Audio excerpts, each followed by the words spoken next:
কয়েকদিন আগে একটা আর্টিকেল পড়ছিলাম, আহা, হ্যাঁ, খারাপ কাজের জন্য আপনার কিন্তু সময়ের কিন্তু অভাব নেই। হ্যাঁ, এখন সিরিয়াল দেখতে হবে, আজান হয়েছে গেলাম না, এখনই দেখতে হবে। একটা ড্রামা দেখতে হবে, একটা সিনেমা দেখতে হবে, একটা নাটক দেখতে হবে।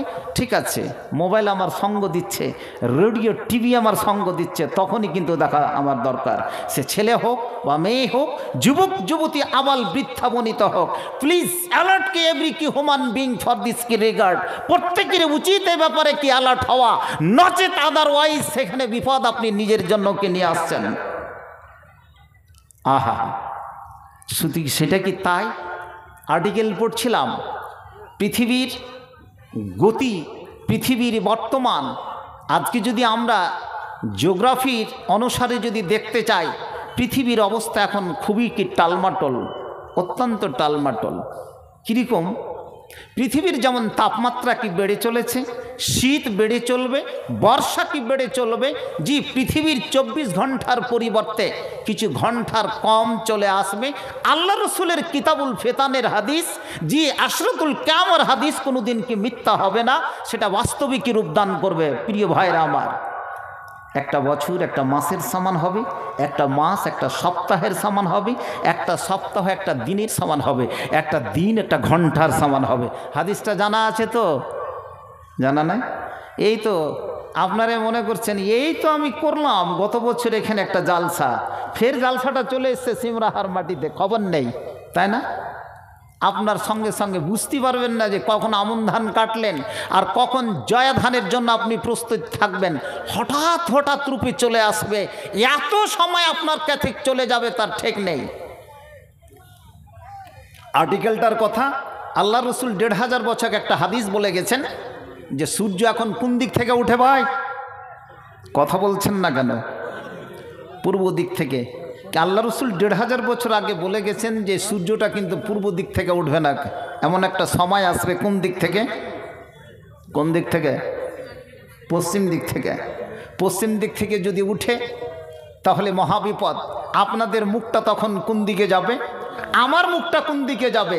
আর যে কটা ইউটিউবার ভাই এসেছে এদের ইউটিউবটা কোন দিকে যাবে? পশ্চিম দিক থেকে ক্ষেত্র বিশেষে বলা হচ্ছে। আজকে বিজ্ঞানীরা বলছে পৃথিবীর যা চিত্র, সৌরজগতের যেটা চিত্র, সেটা পুরোপুরি কি পাল্টে যাচ্ছে। কীরকম? আমাদের যেই পৃথিবীর যে মেরুকেন্দ্র, সে মেরুকেন্দ্রের ভিতরে যে গলিত লোহা রয়েছে, সেটা ঘূর্ণনের ফলে সেই কি মেরুক্ষেত্র কিন্তু দুর্বল হয়ে যাচ্ছে। আর এই দুর্বল হয়ে যাওয়ার ফলে মেরুক্ষেত্রটা কিন্তু উল্টে যাওয়ার সম্ভাবনা। বিজ্ঞানীরা বলছে আজ এটা 2 লক্ষ কিংবা 3 লক্ষ বছর পর পর কি পরিবর্তন হয়। পৃথিবীর বয়স কত আমরা কিন্তু কেউ জানি না। এটা যে সামনে যেটা পরিবর্তন হতে যাচ্ছে, এটা 7,80,000 বছর পরে পৃথিবীর মেরুক্ষেত্র পরিবর্তন হতে যাচ্ছে। আর এই মেরুক্ষেত্র যদি পরিবর্তন হয় তাহলে কি হবে? উত্তর মেরুটা যাবে দক্ষিণ পূর্ব কোণে আর পূর্বটা চলে যাবে পশ্চিমে। তাহলে সূর্যটা কোন দিক থেকে উঠবে? পূর্ব দিক থেকে। তাহলে আল্লাহর নবীর হাদিস কি সেটাই কি চলে আসছে যেটা 1500 বছর আগে? কারণ মেরুক্ষেত্র ঘূর্ণনের ফলে এত দুর্বল হয়ে যাবে যে সেটা যদি উল্টে যায় তখন পূর্বটা হয়ে যাবে পশ্চিম, উত্তরটা হয়ে যাবে দক্ষিণ। তখন মানুষের কোনো সমস্ত জিনিসের পরিবর্তন হয়ে যাবে। সবাই বলুন আল্লাহ করে যেন না হয়। বলুন বলুন, আমরা যেন এই সমস্ত দৃষ্টান্ত কি দেখতে না পাই। তখন থাকবে না কোনো ডিজিটাল দুনিয়া, থাকবে না কোনো কি মোবাইল, থাকবে না কোনো রেডিও, কোনো টিভি, সমস্ত কিছু পরিবর্তন হয়ে যাবে। কৃষকের অবস্থা অত্যন্ত নাজেহাল হয়ে যাবে। যেই কি মহামারী এসেছিল সেই মহামারী পৃথিবীর মাটিতে আবার কিন্তু চলে আসবে। সূর্যের যেটা বিকিরণ, যে গামা যেটা কি রশ্মি, তার রশ্মির যেটা আবর্জনা সমস্ত পৃথিবীর উপরে কি সেই তাপ কিন্তু পড়বে। পৃথিবীর সমস্ত অ্যামাজনের মতো বড় বড় কি জঙ্গল পুড়ে ছারখার হয়ে যাবে। ভয়াবহ অবস্থা। আজকে বিজ্ঞানীরা পৃথিবীর মানুষকে চিত্র দিচ্ছে। কেন হবে? আপনি নিজের সিমরাহা থেকে আজকে তাদের পাপের প্রায়শ্চিত্তকে আপনি কি গণনা করুন। আজকে এখানে লোকটি যদি আসতো, এখানে প্যান্ডেলে জায়গা দিতে পারতো না। ওরা কি মানুষ নয়? ওই যুবক কি মানুষ নয়? ওই যুবতী কি মানুষ নয়? ওই সমস্ত আবাল বৃদ্ধা বনিতা কি তারা রক্তের মাংসের? আল্লাহর কি তারা কি সৃষ্টি নয়? যে আজকে এখানে দিনের দাওয়াত দিয়েছে সিমরাহা নিবাসী কমিটি, যে জালসা শোনার জন্য তুমি দিনের কথা শোনো। আজকে তারা ঘুরে বেড়ায় বিভিন্ন জায়গাতে। পাপের প্রায়শ্চিত্তের কারণে পাপের মাত্রা যখন কি বেড়ে যাবে, তখন আল্লাহ রসুল বলেছে কি ফান্তাজিরু সা, তুমি কিয়ামতের কি অপেক্ষা করো, পৃথিবী ধ্বংসের তুমি অপেক্ষা করো। নারে তাকবীর, জোরে নারে তাকবীর। প্রিয় ভাইরা আমার, মানুষ মরে যাবে, চলে যাবে, এটা পরিষ্কার। আমরা পৃথিবী থেকে বেঁচে থাকতে আসেনি। প্রত্যেকের মানুষের 30 বছর করে চলে গেছে, 20 বছর তেমনি কাটতে কাটতে চলে গেছে। কেউ 35, কেউ 40, কেউ 50 অবস্থান করছে। আপনি বাঁচবেন কত? খুব 20 বছর, বাস, আর তো কিছু নয়। 20 বছরের দৌড়টা কতখানি? মোল্লা কি দৌড় মসজিদ তাক, এতটুকু পর্যন্ত কিছু করার নেই। প্রিয় ভাইরা আমার, চটচট করে 2-4টি কথা বলছি। যেহেতু কবরস্থানের জালসা, মানুষ যে মরে যায়, আর মরে যাওয়ার পরে, আজকের এই মাসলার ওয়াজটা ভালো করে শুনবেন।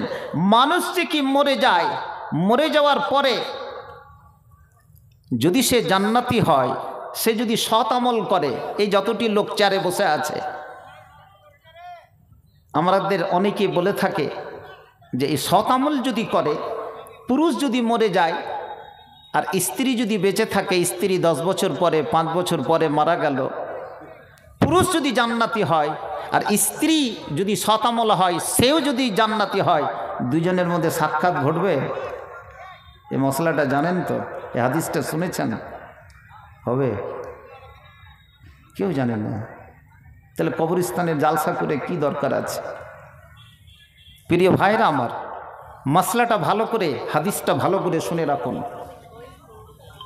কোনো মানুষ যদি মরে যায়, সে যদি সৎ আমল করে, 5 ওয়াক্ত নামাজে যদি হাজিরি দিয়ে থাকে, সিমরাহার যুবক যুবতী যারা আজকে কবরস্থানকে ভালোবেসেছে, তুমি ডায়েরিতে প্লিজ রাইট ডাউন, এটাকে নোট করে নাও। মা মারা গেছে, ছেলে বেঁচে আছে, কি করবা?